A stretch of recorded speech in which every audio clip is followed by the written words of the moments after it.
23 August 2017 এই দিনটাই ছিল সেই দিন যেদিন ফ্রি ফায়ার প্রথমবারের জন্য লঞ্চ হয় সিঙ্গাপুরে। ফ্রি ফায়ার যখন প্রথমবারের জন্য লঞ্চ হয় তখন তার লোগোটা ছিল খানিকটা এইরকম, আর প্রথম ডিসপ্লে লবিটা ছিল খানিকটা এইরকম, যেখানে প্রথমবারের জন্য ক্যারেক্টারের জায়গায় অ্যাডাম নামেও কেউ ছিল না। ফ্রি ফায়ারের প্রথম লবিটা ছিল খানিকটা এইরকম, আর গ্রাফিক্স খানিকটা এইরকম, যেখানে থিমটা পুরোটা ইয়েলোইশ টাইপের ছিল, একটু লাইট একটু ধোয়া ধোয়া। যখন গেমের মধ্যে শুধুমাত্র একটা মোডই ছিল, সেটা ছিল ব্যাটেল রয়্যাল, আর প্রথম ম্যাপটাও ছিল আধখাঞ্চা, অসম্পূর্ণ। প্লেনের আকার ছিল অনেকটাই ছোট এবং ধূসর রঙের, আর জাম্পিং স্টাইলটা ছিল খানিকটা এরকম, যেখানে প্যারাশুটও মানুষের সাথে সাথেই নামতো, মানে ওপরে না থেকে সমান সমান লেভেলে আর কি। আর এইভাবে আস্তে আস্তে টুকুর টুকুর করে ল্যান্ড হয়ে যেত। আর এটাই ছিল 2017 সালের free fire, the early beginning of free fire. আর তারপর আসে 2018, যখন গেমের সম্পর্কে সবাই জানতে পারে, আর আস্তে আস্তে এই ডাউনলোডের পরিমাণও বাড়তে থাকে, আর এরপর সমস্ত জিনিসের ধীরে ধীরে পরিবর্তন করতে থাকে, সেটা লবি হোক, প্লেন হোক, ম্যাপ হোক বা থিম হোক। আর এদিকে 2018 সালের ল্যান্ডিং কম্প্যারিজনটাও তোমরা দেখে নিতে পারো। আর এটাই সেই সময় ছিল যখন আমি নিজে খেলা স্টার্ট করি, তাও আবার নিজের ফোনে না, নিজের বাবার ফোনে।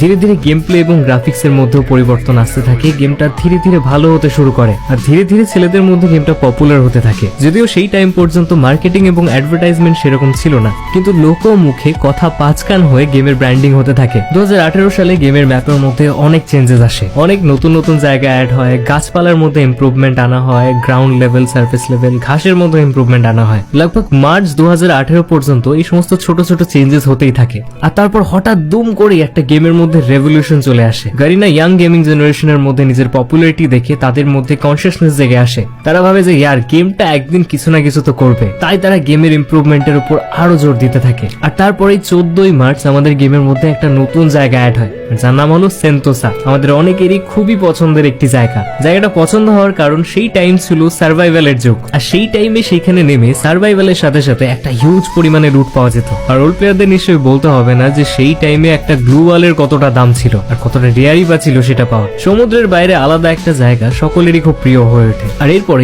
21 মার্চ আমরা গেমের মধ্যে নিকিতা নামে একটি মেয়ে ক্যারেক্টার দেখতে পাই, আর সেটাও গেমের মধ্যে খুবই পপুলার হয়, কারণ সেই টাইম পর্যন্ত গেমের মধ্যে কোনো ভালো মেয়ে ক্যারেক্টার ছিল না। আর তারপরেই সাথে সাথে আরো 4খানা নতুন ক্যারেক্টার ইন্ট্রোডিউস হয়, কেলি, অলিভিয়া, অ্যান্ড্রিউ আর ফর্ড, আর যার মধ্যে Kelly becomes the most famous character at the time. আর এরপর ধীরে ধীরে গেমের মধ্যে ক্যারেক্টারের সংখ্যা বাড়তে থাকে, আর আমাদের গেম একটি character based game, battle royal game হয়ে দাঁড়ায়। আর এরপর 24 মার্চ 2018 ক্যারেক্টারের মধ্যে একটা আলাদা ফিগার স্টাইল বা ইমোট বলতে পারো সেটা চলে আসে, যেখানে প্রতিটা ক্যারেক্টার একটা আলাদা রকমেরই ভঙ্গিমা করতে থাকে। আর তারপরে মার্চের মধ্যেই আমাদের গেমের মধ্যে র্যাঙ্ক সিস্টেম চলে আসে, আর সেটা যে সেই সময় গেমকে কি লেভেলে পুশ করে সেটা হয়তো আমার বলা লাগবে না। সবাই গেমের পেছনে লেগে পড়ে যে আমাদের আজকে হিরোইকে উঠতে হবে। 2 এপ্রিল 2018 আমাদের গেমের মধ্যে ইউএভি সিস্টেমকে আনা হয়, যেটা যে কোনো এনিমির লোকেশনকে ডিটেক্ট করতে পারতো। 20 এপ্রিল আমাদের গেমের মধ্যে একটি নতুন গান লঞ্চ হয়, সেটা ছিল আমাদের লঞ্চার, যদিও সেটা সেই সময় MP79 নামে পরিচিত ছিল। 10 এপ্রিল 2018 আমাদের গেমের মধ্যে আসে প্রথম সার্ফবোর্ড। এতদিন পর্যন্ত শুধু প্যারাশুট নিয়ে নামছিলাম, এখন আমরা সার্ফবোর্ড নিয়ে নামবো। ওই মাসেরই এপ্রিল মাসে আমরা গেমের মধ্যে মাশরুম দেখতে পাই, যেটা খেলে আমাদের কিছুটা পরিমাণ ইপি বেড়ে যাবে, যেটা ছিল লেভেল 1 এর, লেভেল 2 এর, লেভেল 3 এন্ড লেভেল 4 এর একটু পর আসে। আর তারপর চলে আসে মে মাস, আর 2 মে আমাদের গেমের মধ্যে ইন্ট্রোডিউস হয় আরো একটি পাওয়ারফুল গান, আর যেটা স্টিল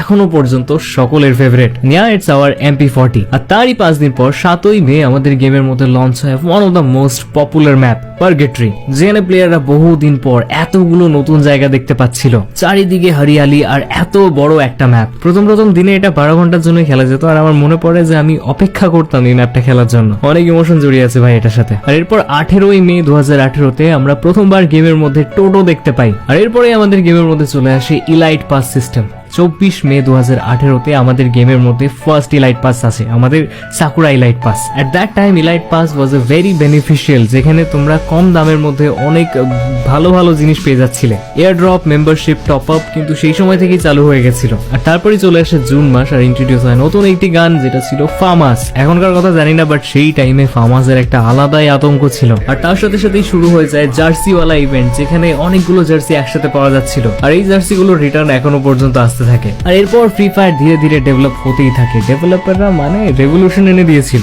নতুন নতুন ভালো ভালো লবিজ আমরা দেখতে পাই। এরপর 19 জুন 2018 সালে আমরা নতুন একটি ক্যারেক্টার দেখতে পাই, সেটা ছিল আমাদের ক্লা। ভাই কম ফেমাস ছিল না এই ক্যারেক্টারটা, আমার মনে পড়ে গোল্ড জমিয়ে কিনেছিলাম এক টাইমে এটাকে, জাস্ট বিকজ ফ্যাক্টরিতে ফিশ ফাইট করাচ্ছিল সেই টাইম। মানে he was the most powerful character at the time. 2 ঘুষিতে এনিমি শেষ। আর তারপর 21 জুন 2018 সালে আমাদের ভেস্ট আপগ্রেডার আসে, আর তারপরে জুনের পর চলে আসে জুলাই মাস, মাই বার্থডে মান্থ, আর তার সাথেই চলে আসে সেকেন্ড ইলাইট পাস, মানে আমাদের হিপ হপ বান্ডেল। এবার এই ইলাইট পাসের পপুলারিটি নিয়ে আমাকে নিশ্চয়ই বলা লাগবে না। এরপর 4 জুলাই চলে আসে আমাদের গেমের মধ্যে ক্রেট সিস্টেম, যেখানে তুমি ডায়মন্ড দিয়ে যে কোনো ক্রেট কিনতে পারবে এবং সেখান থেকে বিভিন্ন রকমের আইটেমস পেতে পারবে। আর তারপরেই আমাদের গেমের মধ্যে ডায়মন্ড রয়্যালের চলন শুরু হয়। আর ফ্রি ফায়ারের ফার্স্ট ডায়মন্ড রয়্যাল ছিল এই ডিনো বান্ডেলটি। আর তারপরে আমাদের গেমের মধ্যে একটা নতুন ক্যারেক্টার আসে 21 জুলাই, পালোমা নামে। আর পালোমা সেই টাইমে এক্সট্রা লাগেজ ক্যারি করতে সাহায্য করতো, আর এটাও সেই টাইমে one of the most popular ক্যারেক্টারদের মধ্যে কাউন্ট করা হতো। আর তারপরে 2018 সালের 23 জুলাই আমাদের গেমের মধ্যে আসে প্রথম গ্লুয়াল। আর গ্লুয়াল আসার সাথে সাথে সেটাও গেমের মধ্যে একটা নতুন রেভলিউশন নিয়ে চলে আসে। আর প্রথম দিকের গ্লুয়ালটা ছিল অত্যন্ত ছোট আকারের একটি গ্লুয়াল।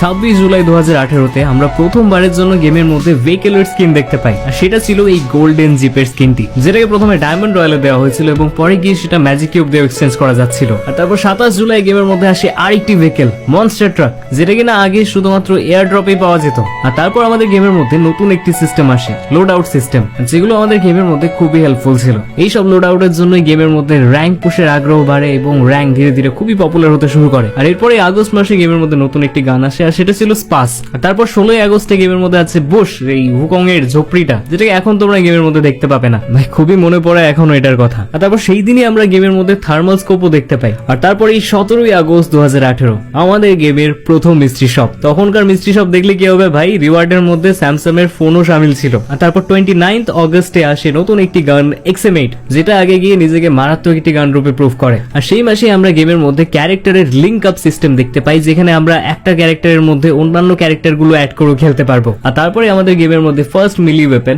ব্যাট আসে। এরকমই ছোট ছোট আপডেটের দ্বারা গেম সকলের মনে জায়গা করে নিচ্ছিল, আর সেটা দেখেই ডেভেলপাররা মোটিভেট হয় আর গেমের মধ্যে ইন্ট্রোডিউস করে দুটো main vital places, clock tower আর রিমনাম ভিলেজ। আর প্লেয়ার্সরা এই দুটি জায়গা খুবই পছন্দ করে। আর এরপর 10ই সেপ্টেম্বর গেমের মধ্যে আসে new mode death rising mode, যেগুলোর প্রত্যেকটা ডিটেল ভিডিও আমার হারিজ অফ ফ্রি ফায়ার সিরিজে তোমরা পেয়ে যাবে। 11ই সেপ্টেম্বর 2018 আমাদের ওল্ড পার্গেট্রি ম্যাপকে চেঞ্জ করে আমাদের নিউ পার্গেট্রি ম্যাপের মধ্যে কনভার্ট করা হয়। That was also very Assam, but আমরা ওল্ড পার্গেট্রি ম্যাপকেও ভুলিনি এখনো। তারপর 18ই সেপ্টেম্বর 2018 আমাদের গেমের মধ্যে বাইকের এন্ট্রি হয়, কাপলসদের জন্য একটা বিগ আপডেট। আর তারপর 24 সেপ্টেম্বর 2018-তে আসে আমাদের সার্ফবোর্ড, এখন জলের মধ্যে সাঁতার কাটতে পারবে প্লেয়ার্সরা। আর তারপর অক্টোবর মাস আসে আর স্টার্ট হয়ে যায় নিউ ওয়েপন রয়্যাল। গেমের প্রথম ওয়েপন রয়্যাল ছিল ড্রাগন একে, ফার্স্ট ওয়েপন রয়্যালি ফার্স্ট লেজেন্ডারি গান দিয়ে। আর তারপর 14ই অক্টোবর নতুন একটি বিউটিফুল ক্যারেক্টার ইন্ট্রোডিউস হয়, যেটা হলো ক্যারোলিন, যেটা স্কিল প্লেয়ার্সদের পছন্দ না হলেও রূপ যৌবন।